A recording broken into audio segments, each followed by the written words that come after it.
Well, actually, coming from a war-torn place, it encouraged me actually to work more toward preserving our heritage, because seeing all that years are just vanishing in front of our eyes without really doing a thing for it, it was really frustrating. So I took the initiative while I was in Syria to help as much as I can in raising awareness or helping people to know more about heritage and using heritage as a tool for peace building.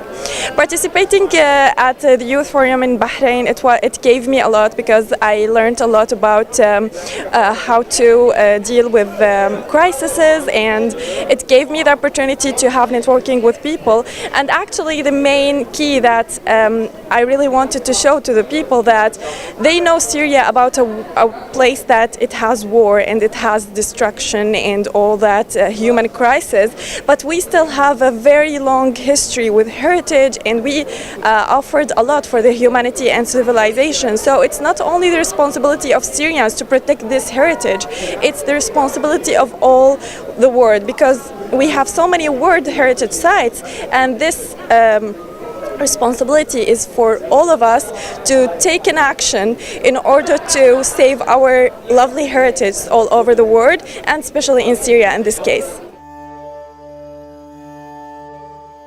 Yeah, well, actually, the thing that we see that now we have a conflict, and it's a very hard environment to work in. So the only thing that we can do is to grab the attention of the UNESCO to really take into consideration what's going on inside Syria and what's happening for those very vulnerable, very priceless heritage sites. So maybe we can help the community to involve the community to be vital players in order to save and protect their heritage. So I think that we have to raise awareness for people, because heritage, as we see, it's only like something that you hear about in television. You don't really have it as a tangible thing in your life, but we have to really involve people to really know about their heritage and the importance of this heritage for our next generations, so they can really participate in preserving their own heritage and the heritage of any site all over the world. So talking about the conflict in Syria, it's really hard and frustrating seeing all those damaged and very important sites, but we have now to do the next movement. Well, we couldn't prevent of this to happen, but now we really need to think about taking into consideration, start documentation and start having plans in order to restore those very, very authentic sites and monuments.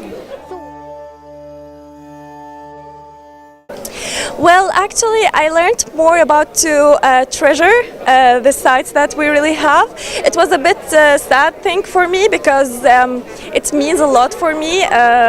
We have a heritage that it's in danger, and now our sites, our heritage sites, are on the danger list. So I learned to be more responsible. I had the motivation to teach people more about how to save our own heritage, and on the other hand, I had the chance to participate in this forum and see all those amazing people working on very interesting issues. I learned a lot from them.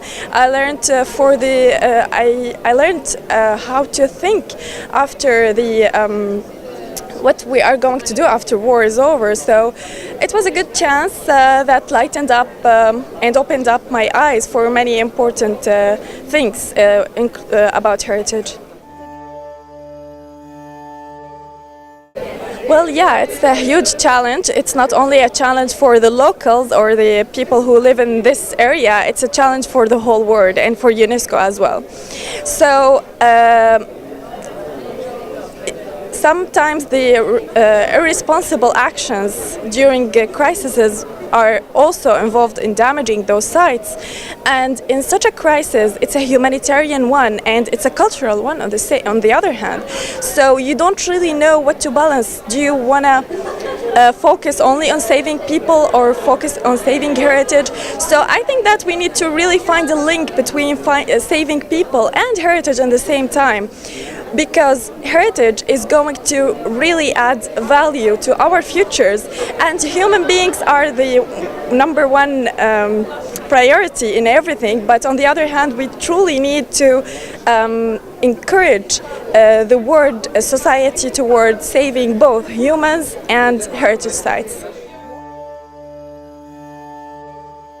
Yeah, it's really hard to really work on ground because your parents are going to be so worried about you, and you will be worried about yourself too.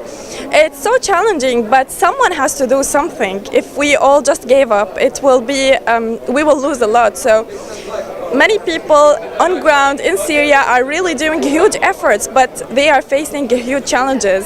So I think that passion and passion and resistance toward doing positive thing in our country was the asset of surviving this war and surviving this damage that's happening all over us. Well, I'm still a student, so I'm interested in the old Aleppo because I came from Aleppo, and the old Aleppo city is a World Heritage Site since 1986, and it got a lot of damage during the war. So I'm looking forward to start really in working to restore that very important site in my city. So mostly my most important goes to my city where I grew up, where I studied. So yeah, this is my basic concern. But on the other hand, we have so many sites that they are in danger that we really need to encourage people to take action toward preserving and conservation.